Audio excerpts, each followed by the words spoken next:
ഇൻസ്റ്റൻ്റായിട്ട് pineapple എങ്ങനെയാണ് ഉപ്പിലിടുന്നതെന്ന് നോക്കാം. ഉപ്പിലിട്ട ഉടനെ തന്നെ കഴിക്കാൻ പറ്റുന്ന രീതിയിൽ ഇതെങ്ങനെയാണ് പ്രിപ്പയർ ചെയ്യുന്നതെന്നാണ് ഇന്നത്തെ വീഡിയോയിൽ പറയുന്നത്.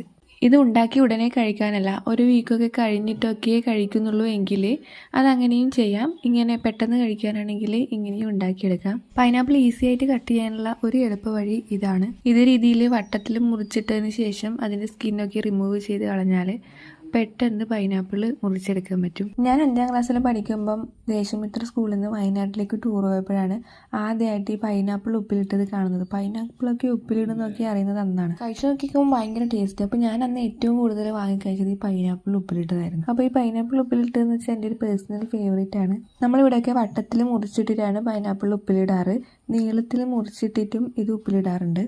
എങ്ങനെയായാലും ഏകദേശം ഒരു 1 സെൻറ്റിമീറ്ററൊക്കെ കനത്തിൽ ഇത് മുറിച്ചിട്ടിട്ടാണ് ഉപ്പിലിടുന്നത്, അല്ലെങ്കിൽ ഇത് പൊടിഞ്ഞു പോകും. ഒരുപാട് കനത്തിലാക്കിയാൽ ഇതിലേക്ക് ഉപ്പും കാര്യങ്ങളൊന്നും പിടിക്കുകയില്ല, അത് ശ്രദ്ധിക്കണേ. അതുപോലെ ഇതിൻ്റെ തൊലി കളഞ്ഞതിന് ശേഷം ഒരു മുള്ളു പോലെ റൗണ്ടായിട്ടുള്ളൊരു പാർട്ടുണ്ട്. അതും ഈ റൗണ്ടായിട്ട് കട്ട് ചെയ്തിട്ട് തൊലി കളയുമ്പോൾ പെട്ടെന്ന് നമുക്ക് മുറിച്ച് മാറ്റാൻ പറ്റും. അതിൻ്റെ ഫ്ലഷൊന്നും അധികം നഷ്ടപ്പെടാതെ ആ ഒരു മുള്ളു പോലത്തെ ഭാഗം വെട്ടി മാറ്റുന്നതാണ് നല്ലത്. നിങ്ങളെ നെക്സ്റ്റ് പൈനാപ്പിൾ ഉപ്പിലിട്ടത് അല്ലെങ്കിൽ നിങ്ങൾ കുപ്പിയിലൊക്കെ ഇട്ട് വെക്കാനാണ്, റൗണ്ടായിട്ടുള്ളത് ഇട്ട് വെക്കാനുള്ള കുപ്പി ഇല്ലെങ്കിൽ പൈനാപ്പിൾ മുഴുവനായിട്ട് തന്നെ തൊലി കളഞ്ഞ് അത് നീളത്തിൽ മുറിച്ചെടുത്തിട്ട് വേണം ഇത് ചെയ്തെടുക്കാൻ. കട്ടിങ് പരിപാടിയൊക്കെ കഴിഞ്ഞിട്ടുണ്ട്. ഇനി ഇത് ജസ്റ്റ് ഒന്ന് ബോയിൽ ചെയ്തെടുക്കണം. അതെങ്ങനെയാണെന്ന് നോക്കാം. പൈനാപ്പിൾ മുങ്ങിക്കിടക്കാനുള്ള വെള്ളം എടുക്കണം.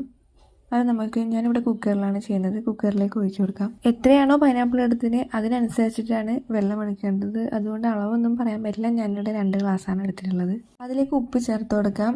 നോർമൽ എത്രയാണോ ഉപ്പ് അതിനേക്കാട്ടിലും കുറച്ച് ലെവൽ കൂടുതൽ ഉപ്പ് ചേർത്ത് കൊടുക്കുന്നതായിരിക്കും നല്ലത്. പിന്നെ ഞാൻ ചേർത്ത് കൊടുക്കുന്നത് പഞ്ചസാരയാണ്. എത്ര മധുരമുള്ള പൈനാപ്പിൾ ആണെങ്കിലും കുറച്ചെങ്കിലും പഞ്ചസാര ചേർത്ത് കൊടുക്കണം. ഇതൊന്ന് തിളച്ച് വരുമ്പോഴത്തേക്കും അതിലേക്ക് പുളിക്ക് ആവശ്യമായിട്ടുള്ള വിനീഗർ ചേർത്ത് കൊടുക്കണം. ഞാനിവിടെ 3 ടേബിൾ സ്പൂണോളം ചേർത്ത് കൊടുത്തിട്ടുണ്ട്. പിന്നെ ചേർത്ത് കൊടുക്കേണ്ടത് പച്ചമുളകാണ്. എരിവിനനുസരിച്ച് കൂട്ടിയും കുറച്ചും പച്ചമുളകും ചേർത്ത് കൊടുക്കാം. ഇതെല്ലാം തിളച്ച് വരട്ടെ. അപ്പോഴേക്കും റൗണ്ട് ഷേപ്പിൽ നമ്മൾ കട്ട് ചെയ്ത് വെച്ച പൈനാപ്പിളും അതിലേക്ക് ഇട്ട് കൊടുക്കാം. വെള്ളം വളരെ കൂടി പോയാൽ ഇത് പെട്ടെന്ന് റെഡിയൊക്കെ ആകും. പക്ഷേങ്കിൽ ഇതിൻ്റെ പൈനാപ്പിളിൻ്റെയും ആ എല്ലാ ഫ്ലേവറും ഇറങ്ങിപ്പോയിട്ടുള്ള ആ ഒരു വെള്ളം നമ്മൾ കളയേണ്ടി വരും. കുറച്ചൊക്കെ ആണെങ്കിൽ നമുക്കത് കഴിക്കാൻ നല്ല ടേസ്റ്റാണ്. അത്യാവശ്യം ഇത് മുങ്ങാനുള്ളൊരു വെള്ളം വെച്ചിട്ട് ഇത് പൊട്ടാതെ തിരിച്ചും മറിച്ചുമൊക്കെ ഇട്ട് ഒരു 3-4 മിനിറ്റ് ജസ്റ്റ് ഒന്ന് ബോയിൽ ചെയ്തെടുത്താൽ മതി. ഇങ്ങനെ പൈനാപ്പിൾ ഇട്ട് ബോയിൽ ചെയ്യുന്നില്ലെങ്കിൽ പഞ്ചസാരയും വിനീഗറും ഉപ്പൊക്കെ ചേർത്ത് തിളപ്പിച്ച വെള്ളം തണിഞ്ഞതിന് ശേഷം കട്ട് ചെയ്ത പൈനാപ്പിളിലേക്ക് ചേർത്ത് കൊടുത്ത് അതൊരു ബോട്ടിലേക്ക് അടച്ചു വെച്ച് ഒരു 1 വീക്കൊക്കെ കഴിയുമ്പം നല്ല സെറ്റായി വരും.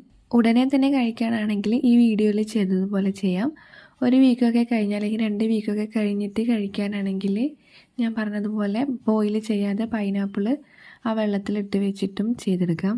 ഉപ്പിലിട്ടതൊക്കെ ചില്ലൊക്കെ കൊണ്ടുണ്ടാക്കിയ സെർവിങ് ഡിഷിലേക്ക് അല്ലെങ്കിൽ ബോട്ടിലേക്ക് മാറ്റുന്നതാണ് നല്ലത്.